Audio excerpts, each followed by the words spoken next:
Coming up on this episode of Nintendo Cartridge Society, Metroid Prime 4 has a chatty NPC. Is he single? East of Triple I Rock at Seashore, so the Nintendo Cartridge Society rocks at Seashore with you.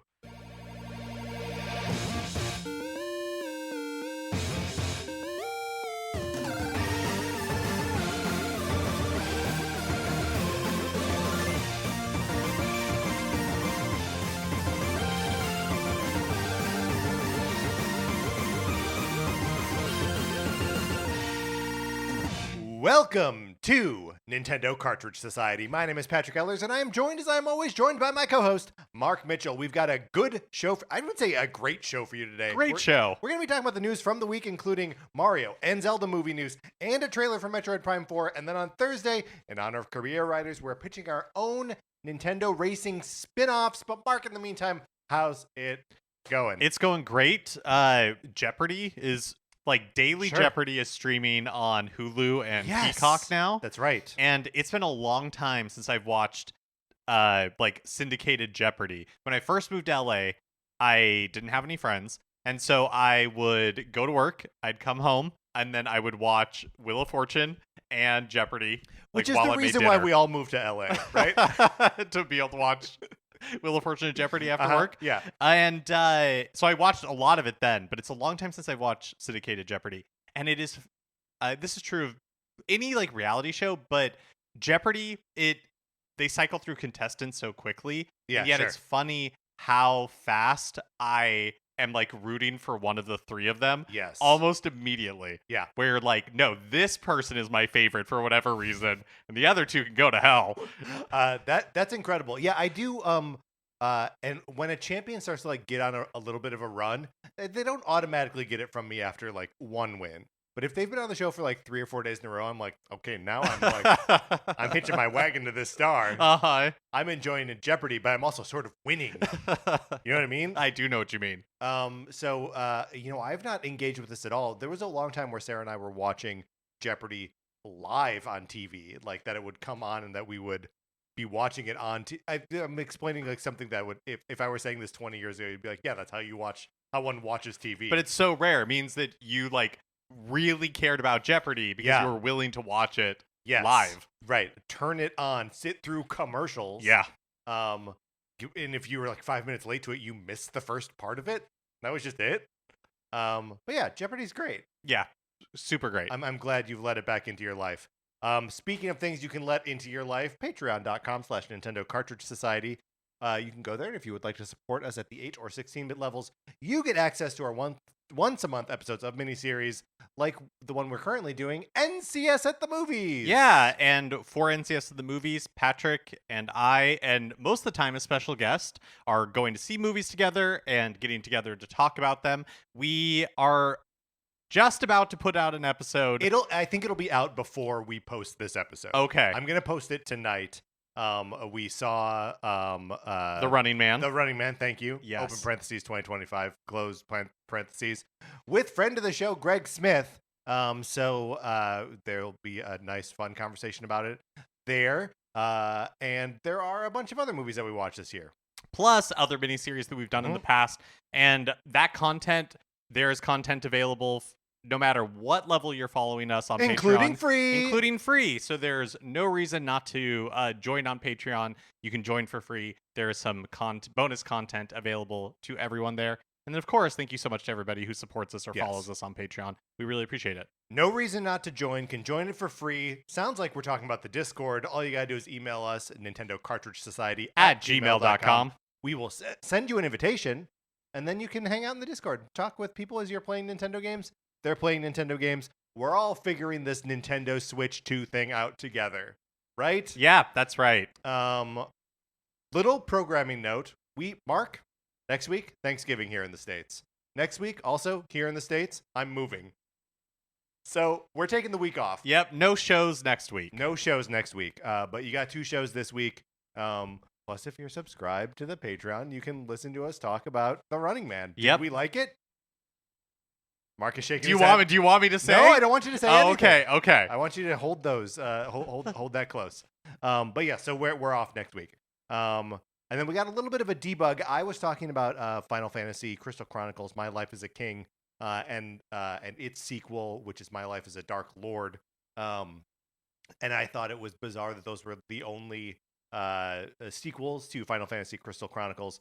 But Kyle in the Discord popped in to point out that that's not true. They made a bunch of other sequels, including Ring of Fates, a 2007 DS prequel, Echoes of Time, a 2009 DS and Wii sequel to Ring of Fates, itself a prequel to the main game, and Crystal Bearers in 2009 as well. That was on Wii, which was a sequel to the original series. It turns out, Mark, I just don't know the Final Fantasy Crystal Chronicles series all that well.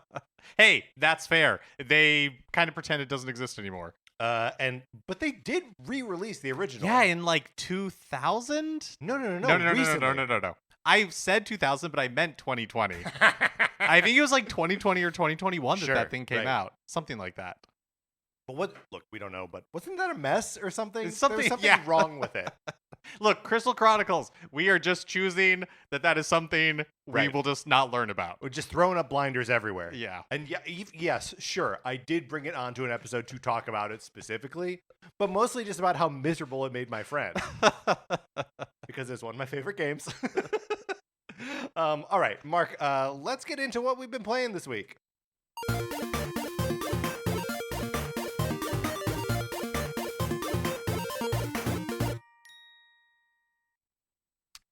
So I think we've both been kind of busy, right? Yeah, I have not had very much time to play games recently, unfortunately. We did both, however, attend a birthday party at one Mr. Connor McCabe's house over the weekend, where he had some games set up, including my copy of Nintendo World Championships NES Edition, with my NES controllers and Famicom controllers, and friend of the show, Jeremy Schmidt's set of all of those controllers. And so we did some 8-player and Nintendo World Championships NES Edition, which is awesome. And I had never played multiplayer before. Oh, dude. When that game came out, I only messed around with the single-player stuff. Right. And I didn't even stick to it that long. But yeah, multiplayer was a lot of fun. I found it stressful. Yes. To have because it's designed that way. Yeah. Yes, but it is really fun. I was surprised at how frequently because in multiplayer you can choose from like party packs or whatever they're called. Yes. Which they have like you can choose by length or difficulty and all that kind of stuff. Mm-hmm. And sometimes like theme, where it's like these are all get the mushroom ones, these are all from Kirby, etc. And I was surprised at how often some of them repeated, like that they would show up in those in multiple party packs. Right. Well, I mean, you have to remember because each one of those packs was like between like 6 and 8 games, right? Yeah, you're playing like 4 minute of thing. But like there aren't that many challenges in Nintendo World Championships. There are only 15, right? Games featured in there. Something like that, it's like way fewer than there were in NES Remix on the Wii U and 3DS. So yeah, I think I love that game. I think it's very cool. I think it is incomplete. Like there should be more games in it. There should be more challenges, and there should be like weird crossover remix kind of things like there were in NES Remix. But this sort of 8-player like party mode version more or less makes up for that deficit, right? It was really fun. And it's so like as a like Nintendo has a series called Mario Party, which is like wholly irrelevant at a actual party, right? Like people need to be able to like drift in and out. Like you said, you're playing one of these sets of party games for 4 minutes. Yeah, that really is like the perfect length of time for something like that. Because then people can cycle in and out. If somebody comes in, you want to talk to them or whatever. It just really like frees you from being like there is no way you would want to play a Mario Party match at a party. Right, because you're there for an hour and a half. Yeah. And at the end you're like, what was that all for? What was the point of this? I hopped in at the end of a round of Nintendo World Championships where they were doing the final thing, which is like all of the hardest challenges. One of which is beat Mario 1. So I was handed a controller on someone's way out, and I was like, okay, great. So I was just gonna do beat Super Mario Brothers 1.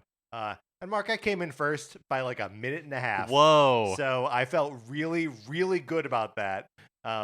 It's sort of when that game came out, I was like, okay, this is something that I need to learn how to do and like get good at is just beat Mario 1. Something that like I'm pretty sure I did do as a kid, but never like it was never one of my games, right? Where like I had it memorized.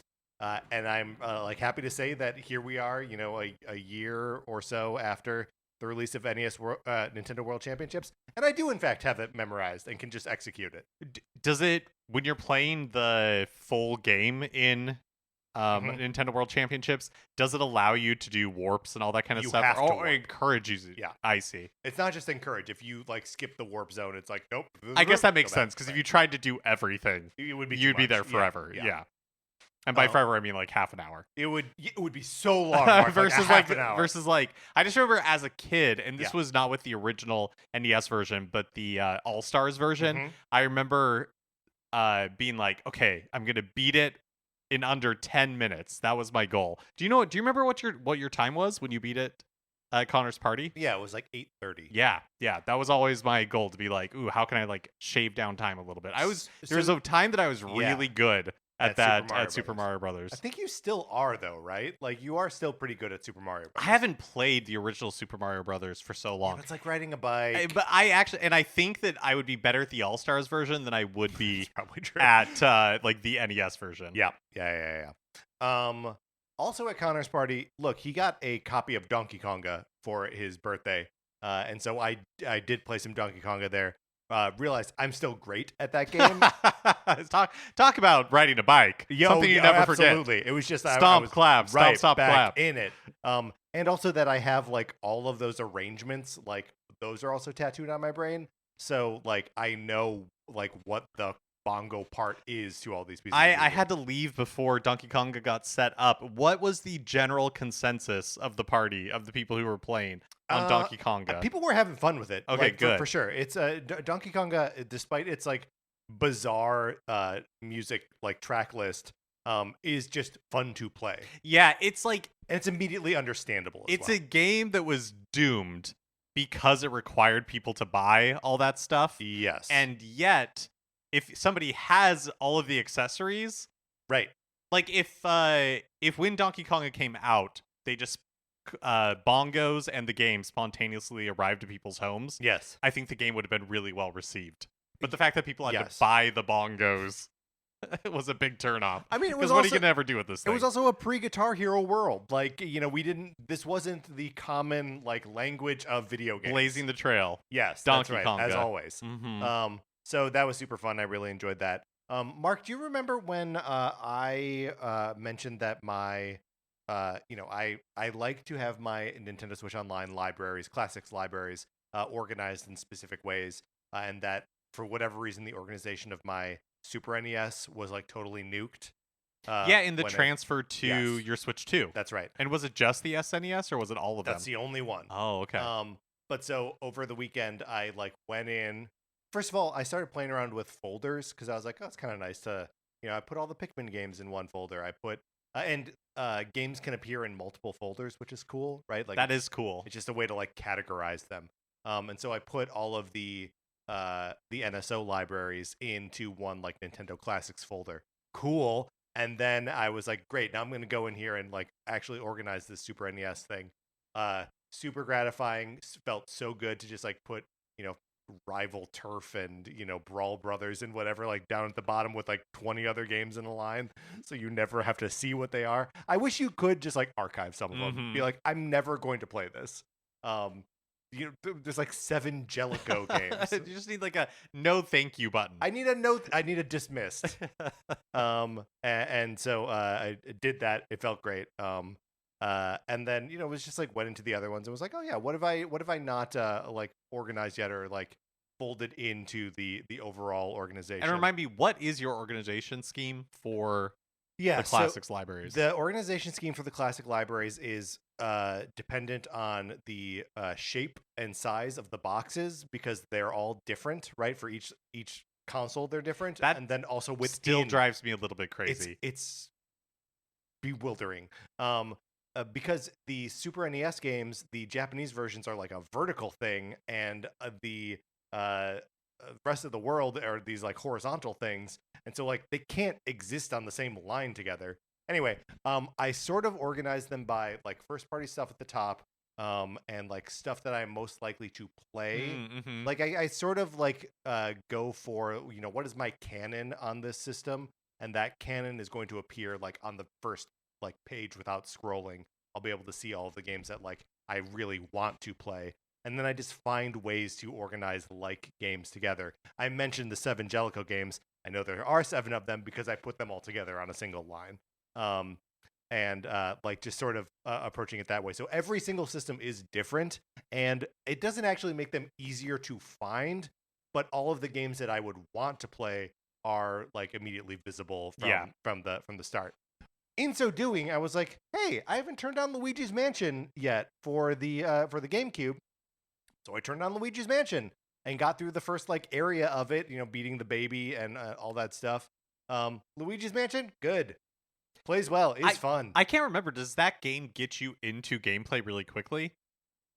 Not really quickly, but it does, like, you are exploring the mansion without the poltergust. Oh, okay. Like pretty quick. But then like, then you meet Egad, and then you gotta like go back to his little lab. And he does make mention of like when he invented this thing, and I was like, I want to know about Hot Young Egad. When are we gonna get our Hot Young Egad game? Mark? I mean, I don't want to spoil Thursday's episode, so I won't say any more. I mean, that's perfect. But yeah, so I don't know if I'm gonna go back to it, but just to say that like I was having a like wholly enjoyable time, and still like looks good and sounds good. It's funny to me how low detail the toads are in that game, because like all the ghosts have this like very compelling like translucent look to them. It's really leaning on the power of the GameCube. And then like the toads who like save your game and that like you rescue from stuff kind of look like slightly more busy Mario 64 toads. Like it seemed like a real mismatch of like power and design with just those characters. That's so funny. But yeah, I don't know. I do feel like I want to go back into it just so I can actually have the experience of having played Luigi's. Like this is as far as I've ever gotten in that game before. Well, especially after liking 2 so much. Loved 2. The remake on Love 2 HD. Yeah. All right, Mark, that's what we've been playing this week. Let's get into the new releases and what we might be playing next week.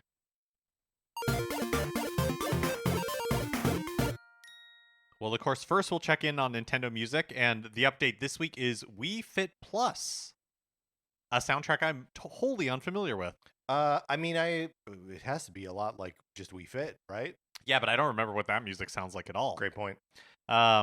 And then last week, I also wanted to point out that that Pikmin 4 update that they announced not that long ago with just a generic November date, that was last week. So that Pikmin 4 update is out now, has the new difficulty modes, the field camera, decor Pikmin, and other stuff.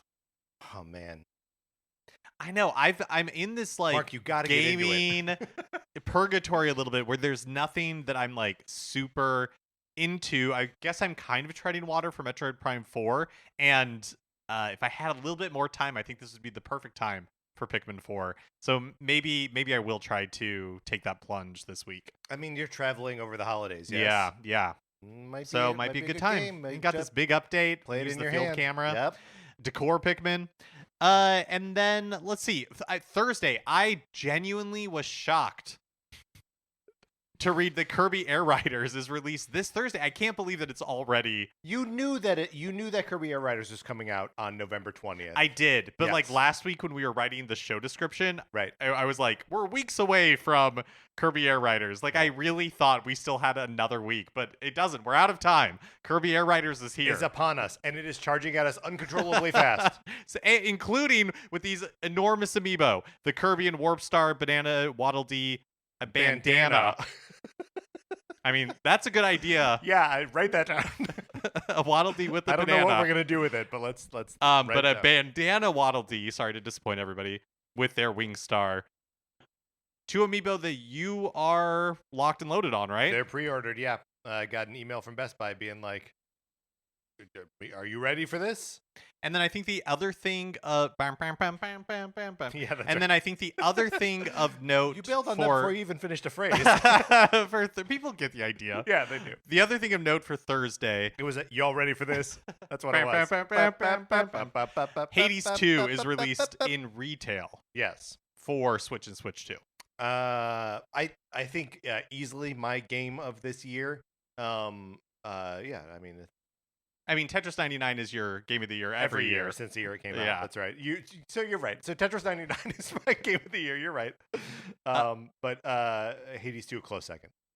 And yeah, I mean, I think that's pretty much the new releases for the week. Kirby Air Riders. I know you're picking it up. I'm still on the fence. I don't think I'm going to get it at launch, but I will be really interested to hear people's impressions of it and the reviews. Yeah. Then we've got to be pretty close to reviews dropping. In fact, by the time that we post this, it may just be a couple hours. Yeah, it's possible that they are. that's Although supposed to I be don't really interesting. know that good bad reviews of Kirby Air Riders would prevent me from getting it, and I also don't know that effusive reviews of Kirby Air Riders would right. push me into getting it. So you're not actually interested in the reviews. I'm interested in seeing what they are. I'm interested intellectually, but I am not interested as a gauge for Whether or my not own you're going to get it. Yeah, exactly. Yes, right. Yeah, no, I will. Am I going to pick this up this weekend? I'm moving this weekend. I mean, basically. Right. Here's the thing, though. Getting a nice, new TV arrives tomorrow. Nice. Very excited about it. But it's just going to be like sitting at the house. Like I'm not going to get to use it until we move in. Yeah. And then if I've got like a flashy new Switch game to play on it, and you got those giant amiibo, then they got to go somewhere. They do have to go somewhere. That's why we move into a bigger house, so you can grow your amiibo collection. You need more space. It's a real point of friction. Okay. Mark, let's get out of the new releases. Which brings us to a regular segment on our show. It's time for 433. In 1952, American composer John Cage wrote a piece called 433, wherein a performer or a group of performers didn't play their instruments for 4 minutes and 33 seconds. For the purposes of this show, our instruments are talking about Nintendo. So for the duration of one performance, 433, Mark and I'll talk about something not at all Nintendo related, thus fulfilling the contract of the piece. Mark, it is a rainy couple days here in Los Angeles. Atmospheric river is what they keep saying. And it got me thinking about something that I like to do when it is raining. I like to put on songs about the rain. Because sometimes, and that's not always true, but a lot of times they have songs about rain have that like melancholy quality that the rain brings. Yeah, sure. Possible exceptions include like It's Raining Men. Hallelujah. Right? Yeah, amen. But that'll still go on any rainy day playlist that I make because it's expressly about rain. I would say it's not actually expressly about rain. They say yes, it's Weather Report. Yes. It's about rain. The rain happens to be men. Okay. I mean, yeah, that's fair. We're about to get absolutely soaking wet. What else could they be talking about? It's a family show, Mark. Do you have... So, first of all, I guess, is this a practice that you engage in at all, or do you have an affinity for any rain-related songs? I can't really think of a lot of songs that are about rain. I mean, of course, everybody's classic. I'm surprised it's not on Donkey Konga. Rain, Rain, Go Away. Yeah, it might be. There's a Ditties song on there that's all like, nursery rhyme songs. Raindrops Keep Falling on My Head. A great song. But then what else is on your playlist? November Rain, Guns N' Roses. Okay. Let's see. I have pulled up a list of so there are two songs from like a set of EPs that the Decemberists put out. One is just called like The Rain Song, which is Decemberists at their most like kind of dirgy and boring. But they have a really cute song called The Raincoat Song, where in the chorus is the raincoat that you wore today. I think it only made it rain more, which I think is just a cute little lyric. I like that one a lot. The CCR, have you ever seen The Rain? I want to know. Oh, sure, yeah. That's a good rain song. the Beths have a song on their new record called actually I'm not sure what it's called. I think it's called like Till My Heart Stops or something like that. But the chorus of it is I want to ride my bike in the rain. I want to fly my kite in a hurricane. And then the lyric is I want to float to the top. I want to laugh till no, I don't know what it is. It's something like that. But it's another like there's a melancholy sort of feel to these songs about rain. I mean, I like from Les Mis, A Little Fall of Rain. It's another good one. Do you know whenever it's raining, what I am in the mood to listen to is the Donkey Kong Country soundtrack, and part of that is because I have strong memories of playing that when it was like a rainy day outside, playing Donkey Kong, the original Donkey Kong Country with like my siblings. Yes, and that was such like a fun memory for me that whenever it's like gloomy and rainy, that's what I want to put on is the atmospheric music of the Donkey Kong Country series. Well, now you are talking about Nintendo. Oh my gosh, I am. Is there a penalty for talking about Nintendo I don't know. during 433? I don't think it's ever happened before. I didn't even think. Yeah. I totally you thought you were participating in the exercise. You're like, what's a rainy song? Yeah, man. Wow. Mark, I would recommend looking into making a rainy day playlist because it's kind of there's also something where it's like, you know, Who'll Stop the Rain, another CCR song. There's just something very like nice about having the music that you're listening to reflect it's like putting on Christmas music almost. You know, where you're like, I'm engaging it like in what is culturally, physically happening right now. That does sound really nice. It is good. It is good. There's just a lot of these. Some of these I googled songs about rain. And like Rain on Me. That's a different rain, right? That's REIN. Oh, but I think it's fine. I think you can count that. I think we'll count it. All right. We were accompanied today by pianist Kyle Shaw. All right, Mark, let's get into the news. If people have other rainy day songs that they want to add to the playlist, like get us in Discord or send us an email. Nintendo Cartridge Society at gmail.com. All right, so last week saw the release of an overview trailer for Metroid Prime 4 Beyond. And I've got to admit, I was waiting for some sort of direct or something. It is weird that's not a direct. Doesn't seem like it's going to happen. It seems like the overview trailer, and plus there were previews that were published by like the big outlets about they had, I think, were able to play like 2 hours of the game or something like that. You think more like something like that. But so last week, kind of the big blowout for Metroid Prime 4 Beyond before the game is released. And the overview trailer... Do you remember that in the... I believe it was as part of the like Switch 2 like launch, like their big blowout, that when they showed off Metroid Prime 4, that they were like, the like road to release starts now. Yeah. And then it feels like the marketing campaign has been pretty quiet. Well, pretty little. Especially because I thought that it was going to be, I think we might have talked about this before, like Metroid Dread, they did a consistent drum beat of like lore, like reminding people of like previous games leading up to Metroid Dread. And they're yes, it's surprising. I think I got like a promotional email from Nintendo. Like they send, I don't know, weekly, monthly newsletter or something like that. Yeah. And in it was like the road to Metroid Prime 4. Yes. And it was just promoting the amiibo.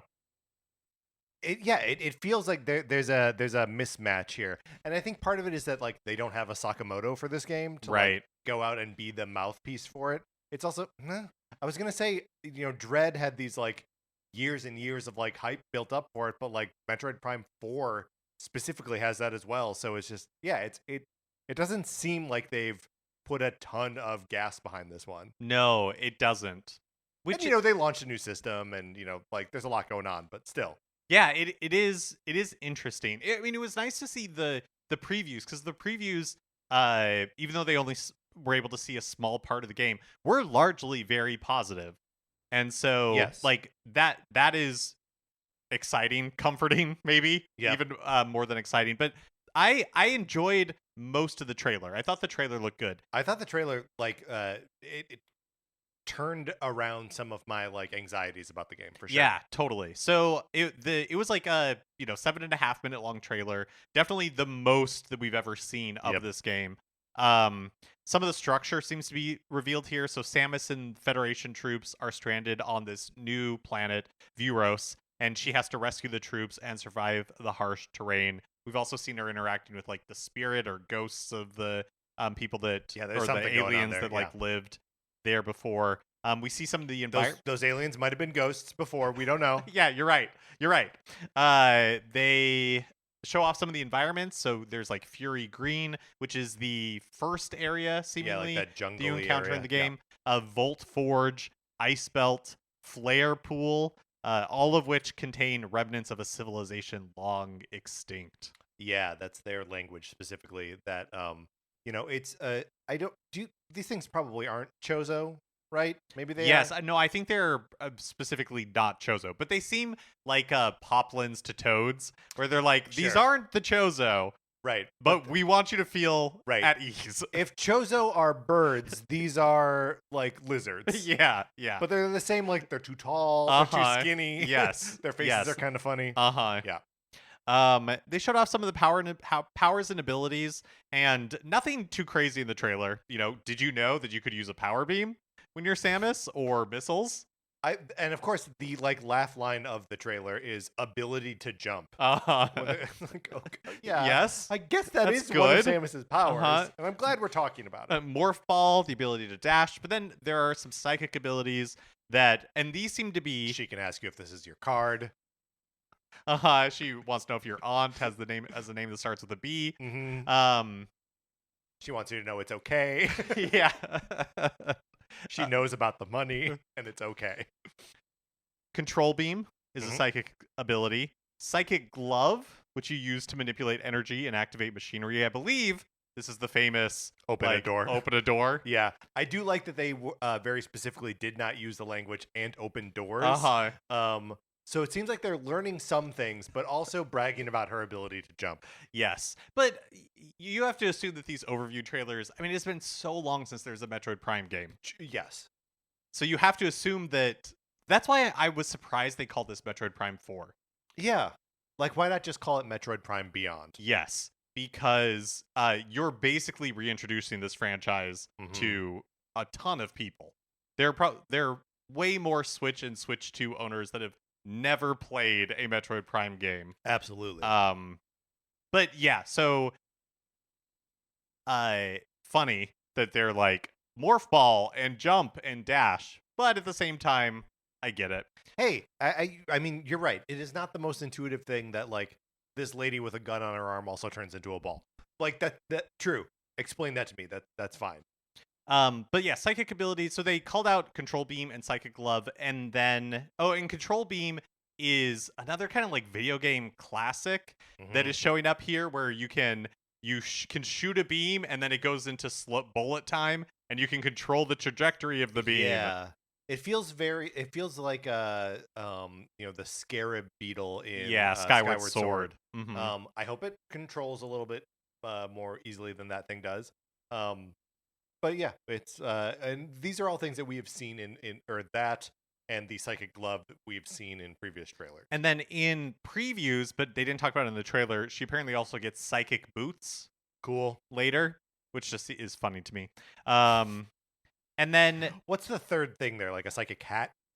Yes, I hope it's like a top hat or like a jaunty with a big feather. Yeah, that'd be so good. Traverse a psychic scarf. Yes.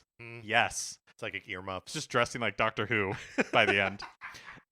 Traverse the planet on Viola. So they're showing off a little bit more about Viola. The central, which is the motorcycle, the central desert area, Sol Valley, SOL, connects the different sections of the map. They're pronouncing, like Viola, or Vi. So they're saying Viola. They're saying Viola. Yeah, that's right. Which threw me because I was like, it's Viola, right? Like but nope, it's Viola. Viola.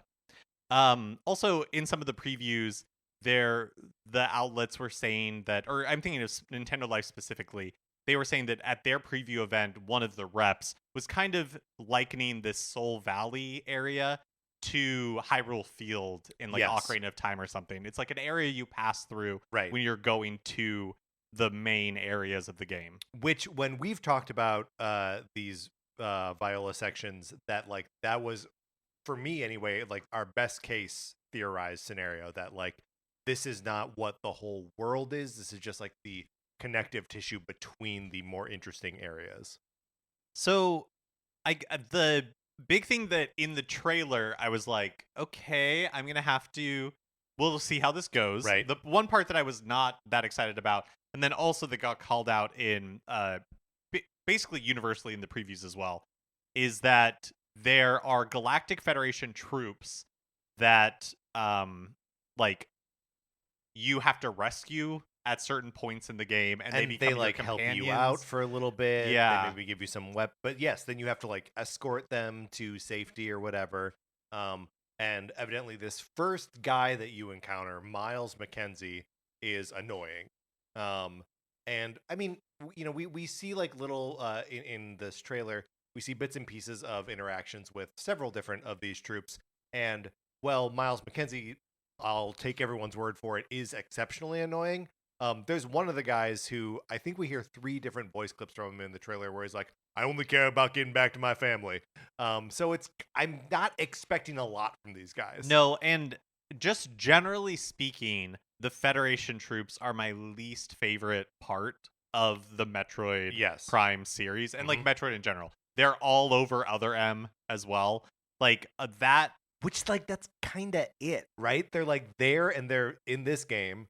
And then they're in 3, like they're in Corruption, like Metroid Prime 3. Yeah, yes. like you're in the beginning, you're on a Federation ship and you're interacting. Like the Space Marine of it all, I have never cared for in the Metroid franchise. And like I want my experience with Samus to be just like one of isolation. Yeah, right. To me, that's Metroid. But I'm willing to see how this goes. You know what I mean? Yeah. I worry that there's not going to be like a Japanese language track, which is usually an easy solve for me on these things, where it's like, this character's annoying, I'm just gonna make it so I can't understand what they're saying, and then like it's okay. Yeah. It doesn't sound like that's available here. You can turn voice acting off, which maybe that'll be better. I don't know. Yeah, I too am like a little bit worried about this. But everything else that we see in the trailer seems cool. Looks cool. I think the game looks beautiful. I agree. Yes. So yeah, I think this trailer did a good job of getting me more excited for what Metroid Prime 4 could offer. Also, from the previews, like they only saw like maybe the first hour of the game, and it just feels like there is a lot more to be discovered in this that they are keeping hidden. Which makes perfect sense, right? Like that's the way a Metroid game like unfolds and like becomes bigger and about more stuff as it goes on. I will say that the sort of reaction to the these like Galactic Federation guys online has been like tearing the Metroid fan base asunder. It is like Metroid Civil War out there online. And it's just funny that there's like, because I agree, like, yeah, they seem annoying, but it's also like, I don't know, maybe the rest of the game makes up for it. Right, and maybe, like, they are not generally with you that long. Right. Maybe it's just, like, a mission that you do in every area. It's, like, one of the things that happens. I don't know, we'll have to see. And, like, the whole premise of, like, finding people out there, rescuing them, bringing them back, and they, like, annoy you while you're doing so, feels like Dead Rising to me. Yeah. A game that I love. And like a lot of those survivors are annoying, and I hate them. Yeah, let's see Samus put those bounty hunter skills to work. Yes, tracking people down, dead or alive, bringing them back. But yeah, so, it seems cool. I am excited for this game. We also got a new trailer and a release date for Pokemon Pokopia. Woo! So this is the kind of like I don't know. Seemed like a farming simulator type thing. It's like like Pokemon Builders. Yes, so we did get confirmation that this was being developed by Koei Tecmo, who developed the Dragon Quest Builders games, games that I really like. Yeah, I'm very excited. I think this is going to be a good game. It's getting some flack from this most recent announcement because it is a full price game, $69.99. I don't know what made people think it would be less than that, but it seems to have surprised people. Um, and that it is the first party game key card. So up until this point, whenever Nintendo has published a game on Switch 2, the whole game has been on the cart itself. But that is just not the case for Pokemon Pokopia. Yeah, that is interesting. Do you think the fact that it is Pokemon has something to do with it? So I forget exactly who it is, but there is a region in which Nintendo is not publishing this. That it is somebody else. So I wonder if it is that they couldn't reach an agreement on like using the more expensive game carts that have enough memory to actually hold the whole game in it, or what exactly. But I think it is probably like an administrative reason. Yeah. But yeah, so the last week. Did we say the release date? No, we didn't. And it's March 5th Yeah. of next year. Because last week, we talked about this game and said that the Japanese trailer said it was coming in spring. So maybe we thought maybe it was coming sooner than we thought. And in fact, yeah, it is really soon. It's just a few months away. Yeah. It's happening in March. So in the game, Professor Tangrowth gives you tasks as like your guide to this island that used to be inhabited by humans and Pokemon. Which is great that like because Professor Tangrowth is a Tangrowth, right? He's one of these. He's a Pokemon, but he's got like glasses. I don't know. Yeah, it's still not clear to me exactly what's going on. And I think that's part of it. Yes. But so most of the game content shown off was just specific examples of what was shown in as an overview in the September Direct trailer. Yeah, which is basically that because you're playing as a mimic, or wait, is that what they're called? Ditto. A Ditto who takes the appearance of like a human person, and then will morph certain parts of their body to like affect the terrain. You know, to water crops, you use like a Squirtle's ability to make things grow. You will use a Bulbasaur's ability. We see a little bit more of that, like an extended Surf as Lapras, or flying around as a Dragonite, that kind of thing, which is just it's very cool. One of the things that I really liked about Dragon Quest Builders was like you build up your little area, your little town, and then you're like, now I need to venture out into like another area, or like I know there's some material that I need over there, but like this venturing forth portion is so intimidating because the world is so big, and you've just been like building houses for a little while. And it just like I like the idea that you can engage this other gear of like, no, now I'm gonna be a Loch Ness monster and swim across the ocean. That's cool to me. Yeah.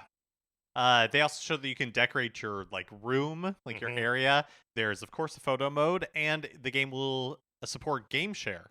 Yes, including game share with a Nintendo Switch 1. So that you can locally bring other people onto your island, even if they don't have the game. Or island, world, whatever it is, because it's a series of islands, yeah. Also, they showed off a Snorlax that's like a moss-covered Snorlax. It's very good. I mean, what else? What else do you need? Yeah, I like the way this game looks. it looks really cute. It looks like it's gonna be a ton of fun. Remind me, did you ever mess around with the builders? I did, Okay. yeah, the first one. They're good. And I like Dragon Quest as a sort of facade for this style of game. I think Pokemon makes perfect sense. I wish this game well. And it is available for pre-order now. And if you pre-order before January 31st, you get a Ditto rug for your room. Sure. Why not? Hey, let's talk about some Nintendo movie updates. Yeah, so crazy that it has only been a week since this Mario Galaxy movie direct thing came out, and that we haven't talked about it yet on this show. I know. So there was a little direct last week for the Super Mario Galaxy movie. You had Miyamoto, you had Chris Meledandri, and then and Jack Black. And Jack Black. Mm-hmm. And then you got some new cast members announced, including Brie Larson as Rosalina, and Benny Safdie as Bowser Jr. Sure. And then you got the first trailer for the movie. Yes, which is very Bowser is little, and the Mario Brothers have him in like a miniature castle in Peach's castle, presumably. And just the comedy that ensues from that is that was a lot of the trailer. Introducing Bowser Jr. is a lot of the trailer, and then Rosalina messing up Mega Leg by making warp stars appear around it.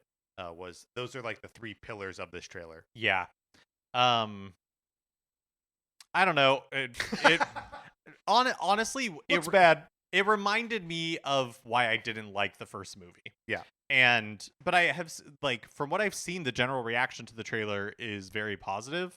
So I think this might be one of those, like Principal Skinner, am I out of touch? It is the children who are wrong. Yeah, no, I think it's very possible that I'm just out of touch, but it doesn't do anything for me, and it didn't do anything to make me think that this is going to be any different from the first one. Which why would it? That made like $1.5 billion.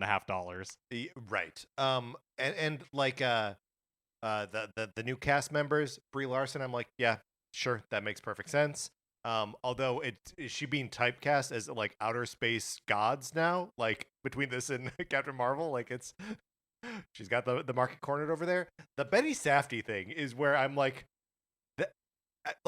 again, I don't really care. I think this movie's gonna be bad, sort of, no matter what.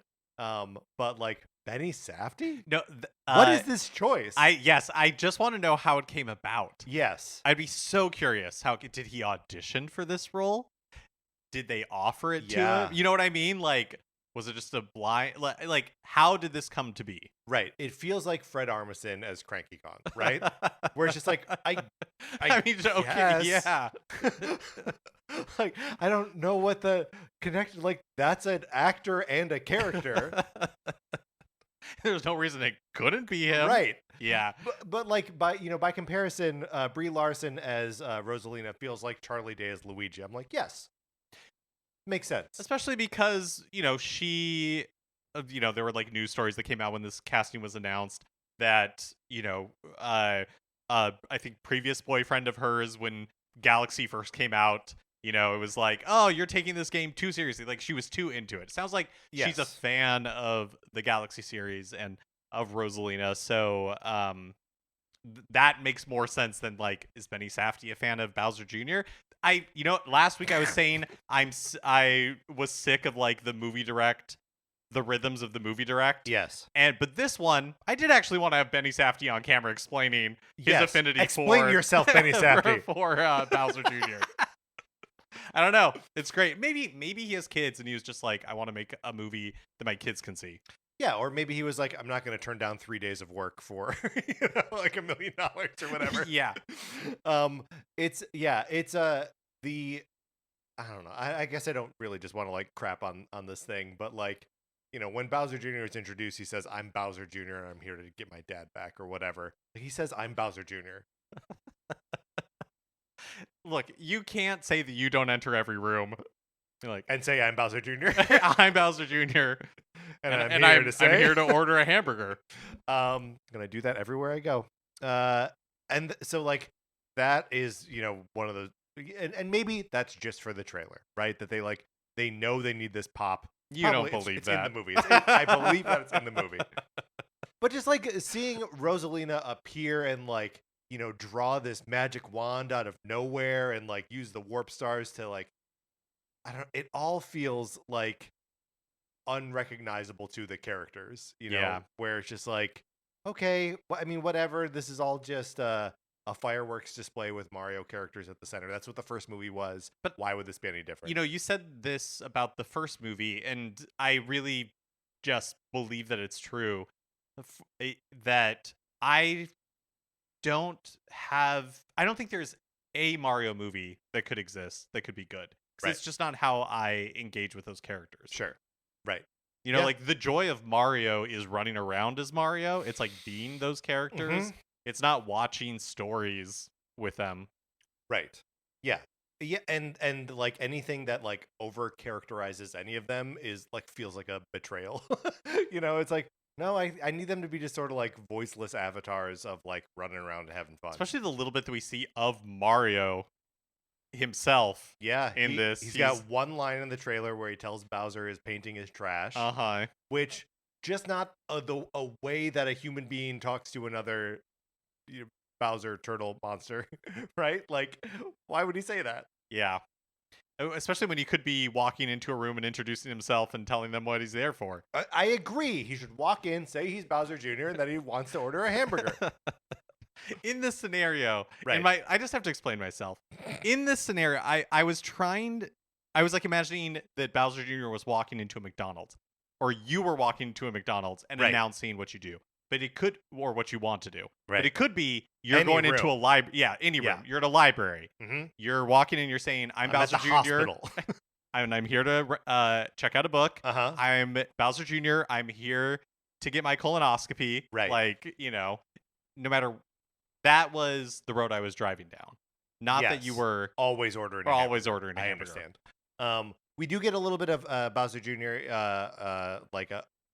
Takes on his Super Mario Brothers Wonder appearance. Mm-hmm. So it seems like that's going to be part of, there are going to be Wonder things in this movie. Interesting, because Wonder wasn't out when the last movie came out. We see a little bit of Toasteria, the Sand Kingdom from Super Mario Odyssey. Yeah. And Mario and Luigi riding around on motorcycles, because that's what Nintendo does now. So it seems like the game is called Galaxy, but we are not. Or the movie is called Galaxy. Yeah, the movie is called Galaxy, but we're not necessarily locked into that. Yeah, seems like a real mashup. Yeah. On the other hand, yesterday Nintendo revealed a first look at the actors of the Legend of Zelda movie in their costumes on location in New Zealand. So Bo Bragason's Zelda is wearing the Breath of the Wild blue and wielding a bow, and then Benjamin Evan Ainsworth is wearing the classic green tunic for Link. Yeah. And New Zealand continues to look like Middle Earth, which I guess can double for Hyrule just fine. Yeah, and there've been leaks. Yes, and on-set photos and all that kind of stuff. But I think it looks good. I think there is a chance that this movie turns out okay. Yeah, I mean, dare to dream, right? Yes, it could. It could be okay. Because there's at least a narrative skeleton or scaffolding for them to work around. Whereas Mario, you're really just inventing stuff whole cloth. Yeah, totally. The Game Award nominations are live. And while, of course, we have our own biggest night in gaming. That's right. Scheduled for December 11th. One of these years we gotta get this straightened out, because it seems like every year our awards are on the same night. Yeah, it is really weird. Game Awards. Yeah. But this year is not the year we get it straightened out, though, because the Cardis will, in fact, be on the 11th. But here are some of the nominations that are relevant to our interests. So, Best Art Direction, Claire Obscure, Expedition 33, Death Stranding 2, Ghost of Yotai, Hades 2, and Hollow Knight Silksong. So those last two, Hades 2 and Hollow Knight Silksong, are a common refrain throughout a lot of these awards, and again are relevant to our interests. Claire Obscure is also nominated for, I think, the most games. I think so too. Yeah, most awards this year. But Hades 2 is a game that I played a ton of and talked about on this show a lot, and both Hades 2 and Hollow Knight Silksong are available on everything, including Switch and Switch 2. For Best Score in Music, notable to me anyways that no Mario Kart World on here. That's really the only reason I included it in our list here. Claire Obscure, Hades 2, Hollow Knight, Death Stranding 2, Ghost of Yotai, and Kingdom Come Deliverance 2 are all nominated, but Mario Kart World is not. And Mario Kart World has a kickin' soundtrack. Yeah. It's very good. Yeah. Best Family Game, this is where Nintendo usually shows up. Mario Kart World, Donkey Kong Bonanza, also Split Fiction, Sonic Racing Cross Worlds, Lego Party, and Lego Voyagers. Just as many Lego games as there are Nintendo games in this category. Although, to be fair, what other... Nintendo didn't release very many games this year. That's true. And if you're going to nominate 2 from Nintendo, those make sense to do. Well, and, these awards are nominated by, the gaming press, right? Most of what Nintendo is putting out this year on Switch 2, Age of Imprisonment, Kirby Air Riders and Metroid Prime 4 all fall like outside of the possible like time period. So yeah, like you say, they've not put out that many games this year, and the other games that they still are putting out this year obviously can't be included here. And then for Game of the Year, there's Clair Obscur, Hades 2, Donkey Kong Bonanza is nominated, Hollow Knight, Silksong, Death Stranding 2, and Kingdom Come Deliverance 2. Do you have any thought on how? Because this at this point it goes to like the people can vote, right? Yes. And I think the people represent like a sliver, right? And that it's, maybe like 10%, and like the rest is made up of like gaming outlets or the industry at large. But do you have any like kind of sense as to like which way this will go? Or if I had to bet, just from like the excitement around the game, and I haven't played it, but it apparently is an incredibly good game. I would assume it's gonna go to Clair Obscur, Expedition 33. It feels to me kind of like the biggest game of the year, the most exciting gaming story of the year in gaming like at large. I think they were former like Ubisoft developers who basically like released this indie game that is seemingly incredible. So that would be my guess. That'd be my guess. I think that's a solid guess. I think it's possible that Hollow Knight Silksong nabs it. I don't think it's likely that it's Hades 2. No way is it Donkey Kong Bonanza, a game that we both loved. But totally. I think it's just not going to be that, and probably not Death Stranding 2 or Kingdom Come Deliverance 2. Both games that like seem like they're good, but have some like alienating elements to them that will keep people at large from really digging in. But yeah, I think you're probably right that it'll be Clair Obscur's year. Well, speaking of Donkey Kong Bonanza, the next event in the Emerald Rush DLC happens next week. So last time, just a few weeks ago, there was the Chip Rush event where all the perks that you gained during an Emerald Rush were chip related. This time the event is the So Strong It's Funny event, and all the perks will be groove upgrades. And for participating, if you earn like enough points, players can win Chunky and Lanky Kong statues, of course, from Donkey Kong 64. Okay, now where do you think they get off doing this kind of thing where it's like Lanky and Chunky, characters that are simply never revisited in any game ever. Yeah. But they exist within Donkey Kong 64, a game which has yet to be released on NSO. Yeah. I mean, what are they doing, Mark? I think whatever they're doing, I think it's working, because I am going to play this because I want those Chunky and Lanky Kong statues. Sure, right. It's like the Tetris 99 Maximus Cup themes. Yes. Where it's like, yeah, I just want to earn them, and when I miss out on them, I feel sad. And I think I would feel sad if I don't have Chunky and Lanky Kong. Two Kongs I don't even particularly like. But I think it's like the weirdness factor is what drives me to it so much. Yes. We rank them both pretty low. Chunky below Lanky? I don't know. If we did, I have regrets because I don't care for Lanky at all. Well, I like Lanky. He's wearing overalls.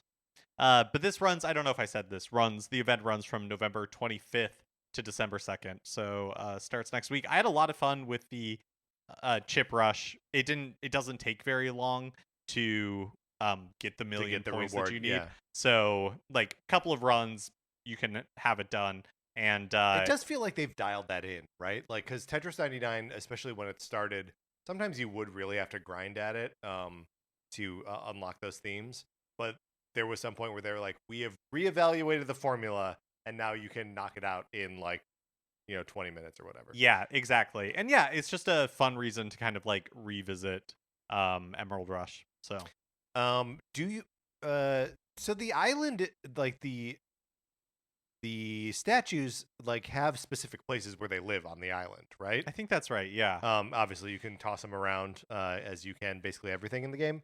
Do we ever like run out of real estate on DK Island, where it's just full of statues? Oh man, the whole place is just lousy with statues. Yeah, I mean, I have not bought it from Squawks any additional statues, so I don't. Yeah, so what I'm saying is I have like no the idea. Statue? I have like the unguarded statue, the Kong Bonanza one, both from that Chip Fever, and then I have the There's one two that you start with, or one that you start with. yeah, that's all. Those are all the ones I have. Soon I will have Chunky and Lanky Kong in my Deer collection. Also, Is it a principled thing that you don't want to buy the other ones? no, or- it's just not a mechanic I really Yeah, okay, good. have engaged with at all. Mhm. I've enjoyed the Emerald Rush Yes. stuff itself, Right. but the collecting the statues, I just don't really collect stuff in video games. Sure.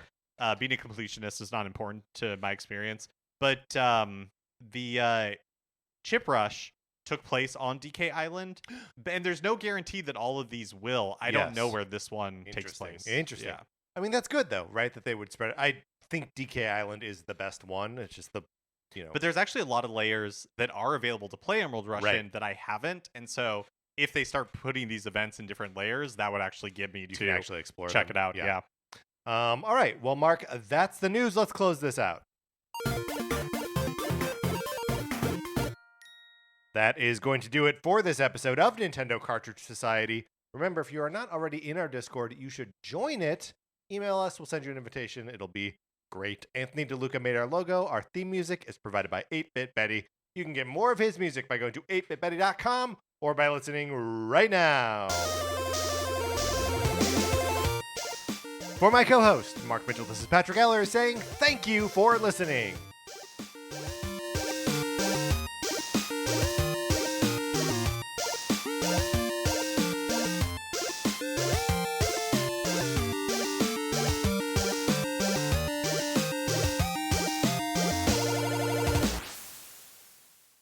Do you think that the Viola versus Viola thing unlocks any further knowledge as to whether in Skyward Sword it's Phi or Phi? Oh, that's really interesting. If the motorcycle starts talking to us at any point in Metroid Prime 4, then yes. If it never speaks, then no. But then we're still out on a limb. So you think if it speaks, then we can confidently say that it's Phi Yeah, in No. Skyward Sword? if it no, then Or it's Phi- Phi. Then it's Phi. Phi. Yes, Look, I see what you're saying. There are a lot of things that we like really get nailed down well. We know the names of certain games. We know which Kirby games are possessive and which ones aren't, which include and the. But we gotta work out this Viola Phi thing. Yeah. Well, at least we know we have like the Rosetta Stone that is Viola. Yeah, I do like the idea that there's this like tradition of like items that are like enchanted and talk to you that are both robot and sentient that could connect the Zelda and Metroid universes. Although maybe we shouldn't read that much into it because maybe it's like Viola, like violet. Like Okay. like it's named after like the purple, like the color. I'm just Viola is already a word.